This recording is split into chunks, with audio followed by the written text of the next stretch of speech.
Hello everyone, my name is Sandeep Singh. Today I am back again with a very much needed topic, deductions under Income Tax Act. So financial year 2016-17 खत्म हो चुका है. अब वक्त है income tax return file करने का. तो आज हम बेसिकली उन डिडक्शंस की बात करेंगे जो आप कॉमनली अवेल कर सकते हैं, यानी कि जनरली जो कॉमन पीपल है वो उसका बेनिफिट ले सकते हैं. ऐसे तो कई सारी डिडक्शंस अवेलेबल है इनकम टैक्स में, बट वो एक्सेप्शंस हैं, हम उनकी बात नहीं करेंगे. सो जो मीडियम क्लास पीपल हैं वो उन्होंने फाइनेंशियल ईयर 2016-17 में ऐसे कुछ एक्सपेंडिचर किए होंगे या ऐसी कुछ इन्वेस्टमेंट करी होगी जिसका बेनिफिट उनको एज अ डिडक्शन मिल सकता है. तो हम उसकी बात करेंगे. ये वीडियो इसलिए बनाई जा रही है ताकि जो डिडक्शंस की नॉलेज आपको नहीं है, जिसका शायद आप बेनिफिट अवेल नहीं करते हैं, तो उसका बेनिफिट आप अवेल करें, अच्छे से टैक्स प्लानिंग करें और अपने टैक्स को सेव करें और जो टैक्स सेविंग है उस अमाउंट को अपने अदर इन्वेस्टमेंट में यूज़ करें. सो उससे पहले मैं आपको बता दूं, ये हमारा यूट्यूब चैनल है जिसके अंदर आपको जीएसटी से रिलेटेड, टैली अकाउंटिंग से रिलेटेड और अब इनकम टैक्स से रिलेटेड भी वीडियोस मिलेंगी. तो अगर अभी तक आपने इसे सब्सक्राइब नहीं किया है तो तुरंत सब्सक्राइब कर लीजिए और हमारे YouTube फैमिली का हिस्सा बन जाइए. और साथ ही ये बेल आइकन बटन को प्रेस करना भी ना भूलें, जिससे कि आप हमारी कोई भी वीडियो को मिस नहीं करेंगे. सो चलिए शुरू करते हैं. जब भी डिडक्शंस की बात आती है तो सबसे पहला जो सेक्शन दिमाग में आता है वो है सेक्शन 80C. ये एक बहुत बड़ा सेक्शन है जिसके अंदर आप कई सारी डिडक्शंस अवेल कर सकते हैं. सो सबसे पहले हम सेक्शन 80C की ही बात करेंगे. इसकी एलिजिबिलिटी यानी कि सेक्शन 80C का बेनिफिट कौन ले सकता है. एक इंडिविजुअल या हिंदू अनडिवाइडेड फैमिली, जिसको हम शॉर्ट फॉर्म में HUF कहते हैं. तो इंडिविजुअल एंड HUF इसका बेनिफिट अवेल कर सकते हैं. मैक्सिमम डिडक्शन जो आपको मिल सकती है अंडर सेक्शन 80C वो है 1,50,000. यानी कि अगर आपने अंडर सेक्शन 80C में जो भी डिडक्शंस आती हैं, आपने सपोज इन्वेस्टमेंट अपनी करी थी 1,50,000 से ज्यादा, सपोज से 1,80,000, तो आपका बेनिफिट 1,50,000 तक ही मिलेगा. अगर आपने सपोज इन्वेस्टमेंट करी थी 1,50,000 से कम, से 1 लाख, तो आपको बेनिफिट 1 लाख तक मिलेगा.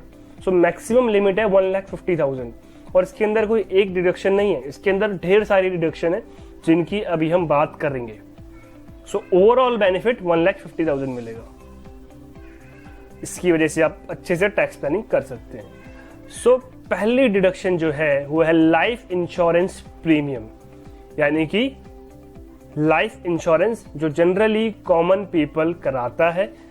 अगर आपने लाइफ इंश्योरेंस करवाया है खुद का, यानी कि इंडिविजुअल ने खुद का करवाया है, स्पाउस यानी कि अगर आप मेल हैं तो आपने अपनी वाइफ का, अगर आप फीमेल हैं तो आपने अगर अपने हस्बैंड का या अपने बच्चों का अगर आपने लाइफ इंश्योरेंस करवाया है, तो उसका आप जो भी प्रीमियम पे कर रहे हैं पूरे साल में, यानी कि फाइनेंशियल ईयर 2016-17 में आपने जितना भी प्रीमियम पे किया था, आप उसका बेनिफिट अवेल कर सकते हैं अंडर सेक्शन 80C. लेकिन ध्यान रहे, ओवरऑल लिमिट 1,50,000 है. अगर आपने 1,50,000 से ज्यादा का प्रीमियम पे किया तो उसका बेनिफिट आपको नहीं मिलेगा, 1,50,000 तक का बेनिफिट आपको मिलेगा. सो लाइफ इंश्योरेंस प्रीमियम जरूर कराएं, क्योंकि जिंदगी के साथ भी और जिंदगी के बाद भी आपका साथ देगा और इसका आप टैक्स बेनिफिट भी ले सकते हैं. सो एक तीर से आप 2 निशाने कर रहे हैं. नेक्स्ट है investment in public provident fund. ये जो पीपीएफ की इन्वेस्टमेंट है ये भी 80C में ही इंक्लूड है, यानी कि ओवरऑल लिमिट 1,50,000. सो पीपीएफ यानी कि अगर आपने अपना खुद का कंट्रीब्यूशन गवर्नमेंट को किया है, ना कि एम्प्लॉयर को, अपना पब्लिक प्रोविडेंट फंड में अगर आप इन्वेस्टमेंट कर रहे हैं, जरूरी नहीं कि आप एम्प्लॉय हैं, कोई भी इंडिविजुअल पीपीएफ में इन्वेस्ट कर सकता है. और जितना भी इन्वेस्टमेंट कर रहे हैं पूरे साल में, सब्जेक्ट टू मैक्सिमम लिमिट 1,50,000, उसका बेनिफिट आप अवेल कर सकते हैं. लेकिन ध्यान रहे, ये जो 1,50,000 की लिमिट है ये पीपीएफ के लिए अलग नहीं है, LIC के लिए अलग नहीं है, ये ओवरऑल 1,50,000 है. तो जितनी भी डिडक्शन की हम बात कर रहे हैं अब 80C में, अभी हम 80C की ही बात कर रहे हैं, जिसमें और भी डिडक्शंस आएंगी, तो जितनी भी डिडक्शन आएंगी उनका ओवरऑल बेनिफिट 1,50,000 है. ये सबसे बड़ा कंफ्यूजन है जिसको मैं स्टार्टिंग में ही दूर करना चाहता हूँ. नेक्स्ट है ट्यूशन फी। अगर आपके बच्चे हैं, वो स्कूल जाते हैं या किसी यूनिवर्सिटी में पढ़ते हैं, कॉलेज किसी एजुकेशनल इंस्टीट्यूशन में ट्यूशन फी देते हैं, तो उसका बेनिफिट आप अवेल कर सकते हैं। लेकिन यहाँ पर एक चीज़ ध्यान देने वाली है कि ट्यूशन फी का मतलब सिर्फ ट्यूशन फी है, कोई डेवलपमेंट फीस नहीं। अगर आप साथ में किसी स्कूल को या कॉलेज को डेवलपमेंट फीस दे रहे हैं या डोनेशन दे रहे हैं, जैसे प्राइवेट स्कूल में जनरली पेरेंट्स डोनेशन देते हैं बच्चों के एडमिशन के लिए, तो उस डोनेशन का बेनिफिट आप अवेल नहीं कर सकते। सिर्फ ट्यूशन फी का बेनिफिट आप अवेल कर सकते हैं, और मैक्सिमम अप टू 2 चिल्ड्रन। अगर आपके 2 बच्चे हैं तो 2 बच्चों की आप ट्यूशन फी का बेनिफिट ले सकते हैं, लेकिन 2 से ज़्यादा बच्चे हैं तो बाकियों का बेनिफिट आपको नहीं मिलेगा, सिर्फ अप टू 2 चिल्ड्रन। सो इसका बेनिफिट भी आप ATC में ले सकते हैं। और इसके साथ ही आपने कुछ ऐसे इक्विटी शेयर्स या डिबेंचर्स खरीदे, उनको सब्सक्राइब किया, यानी कि आपने मार्केट से इक्विटी शेयर्स और डिबेंचर्स खरीदे जो कि कंपनी ने इशू किए थे 3 पर्पस के लिए, किसी भी 3 पर्पस के लिए। या तो इंफ्रास्ट्रक्चर के लिए, सपोज DLF एक कंपनी है, उसने शेयर्स इशू करे या डिबेंचर्स इशू करे कि फ्लाईओवर बनाने के लिए या कोई ब्रिज बनाने के लिए, तो उसका जो आपने सब्सक्रिप्शन दी है, यानी कि इक्विटी शेयर और डिबेंचर्स आपने खरीदे हैं फाइनेंशियल ईयर 2016-17 में, तो उसका बेनिफिट आपको यहाँ पर मिलेगा ATC में। या फिर कंपनी ने शेयर्स और डिवेंचर्स इशू किए थे जनरेशन और डिस्ट्रीब्यूशन ऑफ पावर, यानी कि इलेक्ट्रिसिटी को डिस्ट्रीब्यूट करने के लिए। सपोज दिल्ली में कंपनी है BSES राजधानी, तो BSES राजधानी लिमिटेड ने अगर कोई शेयर्स या डिवेंचर्स इशू करे हैं, तो जिन लोगों ने शेयर्स और डिवेंचर्स को सब्सक्राइब किया है for the purpose of generation और डिस्ट्रीब्यूशन ऑफ पावर, उसका बेनिफिट उनको मिलेगा। या फिर कोई कंपनी ने टेलीकम्युनिकेशन सर्विस प्रोवाइड करने के लिए शेयर्स या डिवेंचर्स इश्यू किए, तो उसका बेनिफिट भी आपको मिलेगा। अब हम बात कर रहे हैं principal repayment of home loan. अगर आपने होम लोन लिया है, सो आप उसकी इंस्टॉलमेंट पे करते हैं। इंस्टॉलमेंट में 2 चीजें इंक्लूड होती हैं, एक होती है प्रिंसिपल अमाउंट और एक होता है इंटरेस्ट। सो अभी हम इंटरेस्ट की बात नहीं कर रहे हैं, उसका बेनिफिट आपको अदर सेक्शंस में मिलेगा। सेक्शन 80C में आपको मिलेगा प्रिंसिपल अमाउंट जो आप पे कर रहे हैं पूरे फाइनेंशियल ईयर में, उसका बेनिफिट। सो पूरे साल में आपने जितना भी प्रिंसिपल अमाउंट पे किया उसका बेनिफिट आपको मिलेगा, लेकिन ओवरऑल लिमिट जितनी भी डिडक्शन अंडर सेक्शन 80C है वह 1,50,000 रुपीज। सो नेक्स्ट है fix deposit for a minimum period of 5 years. अगर आपने फिक्स डिपॉजिट यानी कि FD करवाया है किसी बैंक में कम से कम 5 साल के लिए या 5 साल से ज्यादा वक्त के लिए, तो उसका बेनिफिट भी आपको ATC में मिलेगा, जिससे आप अपने टैक्स सेविंग कर सकते हैं। नेक्स्ट है सीनियर सिटीजन सेविंग स्कीम में अगर आपने इन्वेस्टमेंट करी है, तो उस जितनी भी आपने इन्वेस्टमेंट करी है ओवरऑल लिमिट 1,50,000 रुपीज, तो उसका बेनिफिट भी आपको मिलेगा। तो ये हमने सेक्शन 80C में कुछ डिडक्शंस की बात करी थी। सो ये कुछ कॉमन डिडक्शंस हैं जो आप सेक्शन 80C में बेनिफिट ले सकते हैं, लेकिन इन सबका जो ओवरऑल लिमिट है वह 1,50,000 रुपीज। अब हम नेक्स्ट सेक्शन की ओर बढ़ते हैं जो कि है सेक्शन 80GG। अभी सेक्शन 80GG सेक्शन 80C से अलग है, तो सेक्शन 80C में 1,50,000 की लिमिट थी, अब सेक्शन 80GG की लिमिट अलग होगी। सेक्शन 80GG का बेनिफिट आपको तब मिलेगा जब 2 कंडीशन सेटिस्फाई होंगी। पहली कंडीशन रेंट पेड, यानी कि आप एक्चुअली रेंट पे करते हैं और आपको HRA रिसीव नहीं होता है अपने एम्प्लॉयर के द्वारा। HRA का मतलब है हाउस रेंट अलाउंस, यानी कि अगर आपका एम्प्लॉयर आपको HRA नहीं देता है और आप रेंट पे करते हैं तो आपका बेनिफिट मिलेगा 80GG में, क्योंकि ना आपका एम्प्लॉयर आपको HRA दे रहा है और आप रेंट भी पे कर रहे हैं, तो गवर्नमेंट ने कहा कि हम आपको 80GG का बेनिफिट देंगे। बट अगर आपको HRA रिसीव होता है तो आप 80GG में उसका बेनिफिट नहीं अवेल कर सकते, क्योंकि HRA अगर आपको रिसीव होता है तो एग्जेम्प्ट हो जाता है अंडर सेक्शन 10, तो उसका ट्रीटमेंट अलग है। सो इसका आप बेनिफिट ले सकते हैं। कैसे बेनिफिट लेंगे, कितनी अमाउंट होगी, वो हम बात करेंगे। अभी हम कुछ 3 पॉइंट की बात करेंगे। इन तीनों में से जो सबसे कम होगा वो आपकी डिडक्शन अमाउंट होगी। तो सबसे पहला है actual rent minus 10% of adjusted total income. जितना आप एक्चुअल में रेंट पे कर रहे हैं, और माइनस कर देंगे उसमें से 10% एडजस्टेड टोटल इनकम। अभी एडजस्टेड टोटल इनकम का मतलब है जो आपकी ग्रॉस इनकम है, यानी कि वो इनकम जिसमें अभी तक आपने डिडक्शन को इंक्लूड नहीं किया है, तो उसमें से माइनस कर देंगे लॉन्ग टर्म कैपिटल गेन। अगर आपका पूरे साल में आपने कोई कैपिटल एसेट, फॉर एग्जांपल कोई लैंड या बिल्डिंग जो आपने अपने पास 3 साल से ज़्यादा वक्त के लिए रखी थी, अगर आपने उसको बेच दिया है तो उससे अराइज होने वाले गेन को हम बोलेंगे लॉन्ग टर्म कैपिटल गेन, वो माइनस कर देंगे और जो अमाउंट बचेगी वो होगी एडजस्टेड टोटल इनकम। तो actual rent minus 10% adjusted total income, या 25% एडजस्टेड टोटल इनकम, या 5,000 पर मंथ। तो ओवरऑल पूरे साल का हो गया 60,000 रुपीज।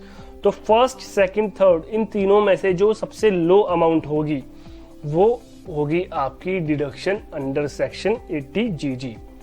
सो ये भी काफी इंपॉर्टेंट सेक्शन है जिसका बेनिफिट आप शायद अवेल नहीं करते हैं, तो इसको अवेल करना ना भूलें।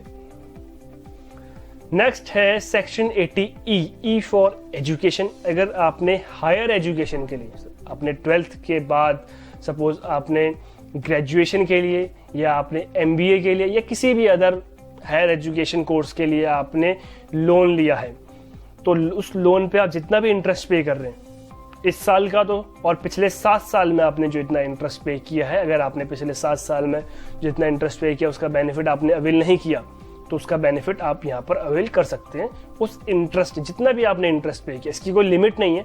सो जितना भी आप इंटरेस्ट पे कर रहे हैं, चाहे आप इंटरेस्ट 1 लाख पे करें, चाहे 2 लाख, चाहे 4 लाख, जितना भी आप इंटरेस्ट पे कर रहे हैं हायर एजुकेशन लोन के लिए, तो उसका बेनिफिट आपको अंडर सेक्शन 80E मिलेगा।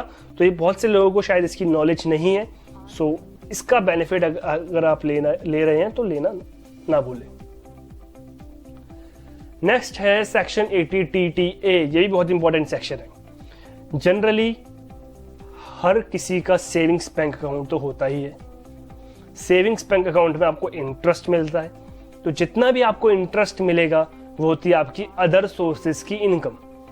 अब वो इनकम में तो आपका ऐड हो गया, लेकिन उसका बेनिफिट आप अवेल कर सकते हैं as a deduction up to 10,000 rupees. अगर आपको पूरे साल में 10,000 से ज्यादा का इंटरेस्ट मिला है सेविंग्स बैंक अकाउंट में, सो 10,000 तक का ही आपकी डिडक्शन अमाउंट होगी।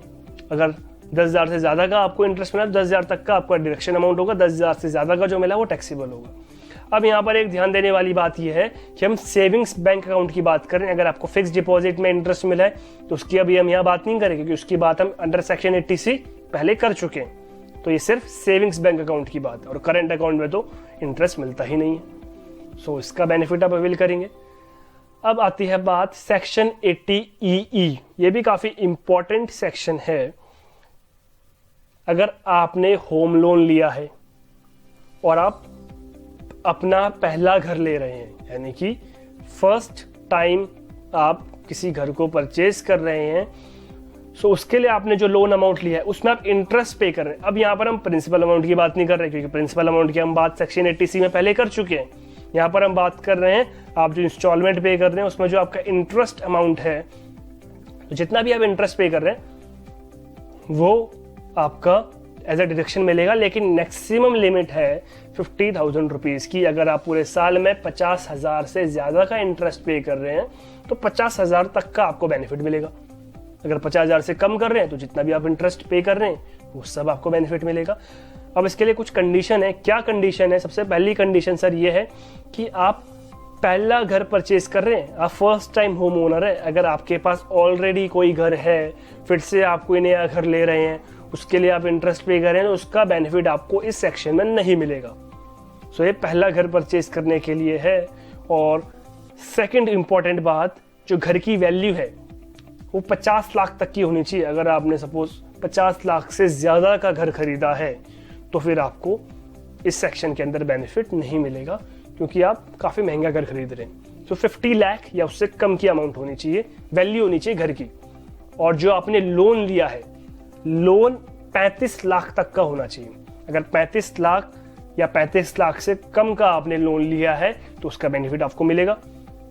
बट अगर आपने सपोज लोन ले लिया 35 लाख से ज़्यादा की अमाउंट का, और घर की वैल्यू तो 50 लाख से ज़्यादा हो ही नहीं सकती है, फिर आपको बेनिफिट नहीं मिलेगा अगर आपने 35 लाख से ज़्यादा का लोन लिया है। एंड सेकेंड इम्पॉर्टेंट कि लोन सेक्शन है फाइनेंशियल इंस्टीट्यूशन या हाउसिंग फाइनेंस कंपनी से। अब ऐसा नहीं कि आपने लोन ले लिया किसी रिलेटिव से, आप कह रहे हैं कि इसका बेनिफिट दो, नहीं सर ऐसे नहीं मिलेगा। लोन आपने लेना है किसी फाइनेंशियल इंस्टीट्यूशन से, सपोज आपने किसी बैंक से लोन लिया है, जैसे DHFL होम लोन है जिसकी शाहरुख खान ऐड करते हैं, या कोई हाउसिंग फाइनेंस कंपनी है। अगर आपने यहाँ से लोन लिया है तो आपको बेनिफिट मिलेगा। किसी रिलेटिव से या किसी अनऑथराइज्ड डीलर से या किसी और पर्सन से आपने लोन लिया है तो आपको उसका बेनिफिट नहीं मिलेगा। और लोन लिया है अपने फाइनेंशियल ईयर 2016-17 में, यानी कि 1 अप्रैल 2016 से 31 मार्च 2017 के बीच। काफ़ी इंपॉर्टेंट सेक्शन है अगर आप अपना पहला घर परचेस कर रहे हैं या घर परचेस करने के बारे में सोच रहे हैं। सेक्शन 80D, ये है बहुत ही इंपॉर्टेंट सेक्शन। अगर आपने अपना मेडिकल इंश्योरेंस करवाया है, जिसे हम हेल्थ इंश्योरेंस भी कहते हैं, तो आप उसका बेनिफिट अवेल कर सकते हैं। कैसे अवेल करेंगे, कितनी अमाउंट होगी, उसकी हम बात करते हैं।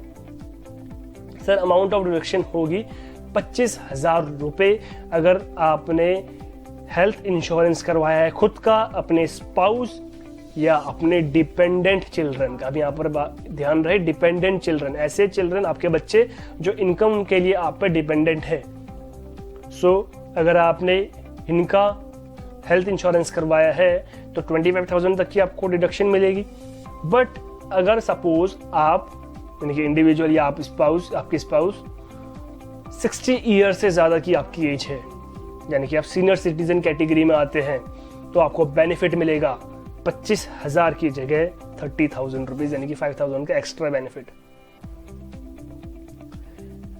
एडिशनल डिडक्शन मिलेगी अगर आपने इंश्योरेंस कराया है अपने पेरेंट्स का, क्योंकि जनरली पेरेंट्स अगर जैसे आपके फादर या मदर हैं, उनकी एज 60 ईयर से कम है और आप उनका अगर इंश्योरेंस करवाते हैं तो 25,000 तक का आपको एडिशनल बेनिफिट मिलेगा। अब ये ध्यान रहे, जो ऊपर हमने बात करी 25,000 की या 30,000 की, उससे एडिशनल बेनिफिट है कि ऊपर जो सबसे पहले हमने पॉइंट में बात करी थी, आप वहाँ पर इंश्योरेंस करा लेते थे खुद का, अपने स्पाउस और अपने बच्चों का, लेकिन यहाँ पर आप इंश्योरेंस करवा रहे हैं अपने फादर अपने मदर या दोनों का, तो आपको 25,000 का एक्स्ट्रा बेनिफिट मिलेगा अगर आपके पेरेंट्स की एज 60 ईयर से कम है।